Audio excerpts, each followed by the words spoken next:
The first guy was 19 years old. He got shot in his right calf.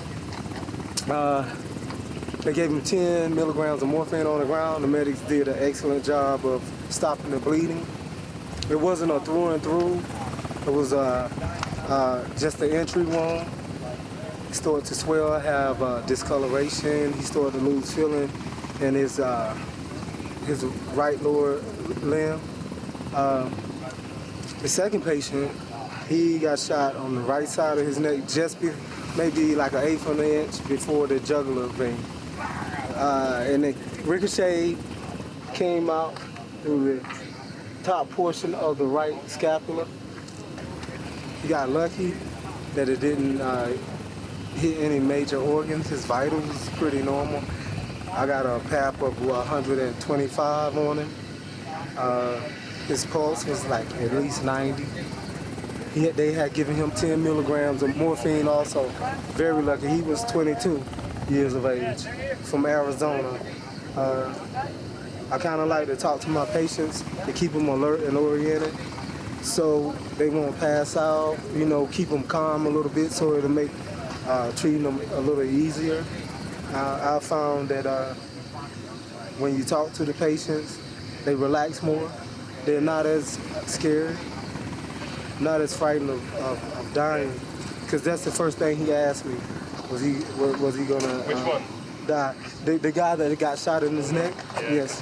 And that's why I started talking to him. I saw the fear in his eyes, so it's very important to keep an open line of communication with your patient also.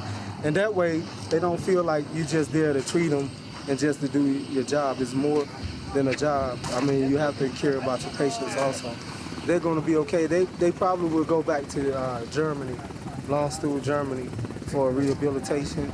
Will he lose a leg or will he be okay? No, he's going to be fine. I think we got him there in plenty of time. He was just starting to lose feeling in his right leg as we was orbiting around for our guys to clear out the hot LZ for us. In fact, you know, as you could witness yourself, it wasn't too clear. But we got shot at, yeah? Oh yes, we was taking a lot of shots. A lot of shots. I thought the aircraft got hit, in which we was fortunate that it didn't. You know, they had good suppressive fire, so.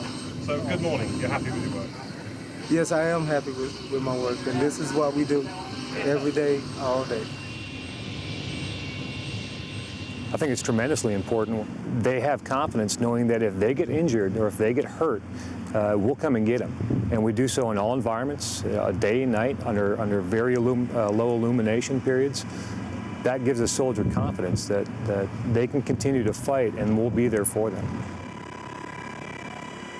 This is really interesting to me because the morale of the Americans and the British troops on the ground is significantly raised by the knowledge that the chance of them actually being killed by being hit by a bullet or bomb is quite low.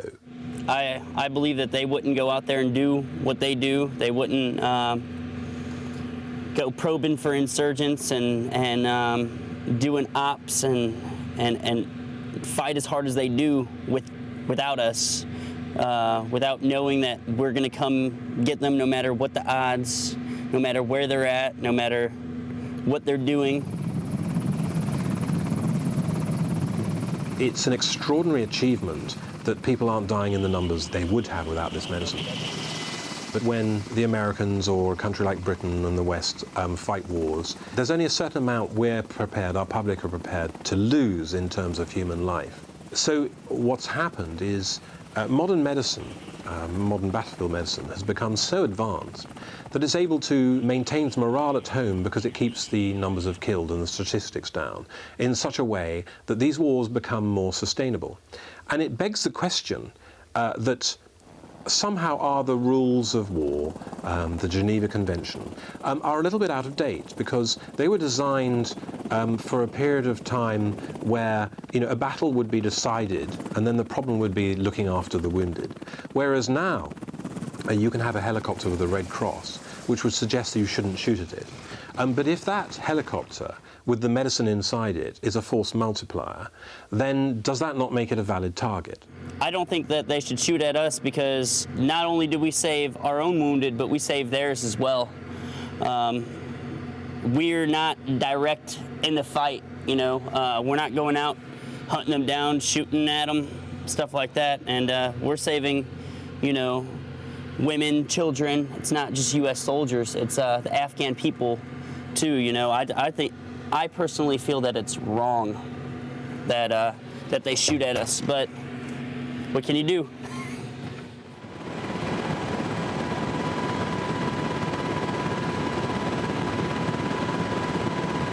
Well, initially we had gotten called for a elderly man that had been shot from his lower lumbar, protruding out his stomach, which his intestines were. The patient was somewhat stable. Then we got rerouted to another TIC, troops in contact, and the ANA soldier had gotten shot.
Like I said, it went through mid-bicep on the lateral portion, right under the anterior portion of his right arm, right across through his heart. It shot right across his heart, and then came out on the other side. And we tried to revive him, and we got a pulse, got his heart rate back up, but because of the round penetrating his heart, it had bust his heart on the inside, and he bled out on the inside. So we maintained life support as much as we could. It was the position from where they shot him at. Unfortunately, you know, we can't save everybody, but it's always sad. Losing human life is always sad. And I knew that there wasn't much that we could do with him. He was pulseless, apneic. I mean, he was already gone.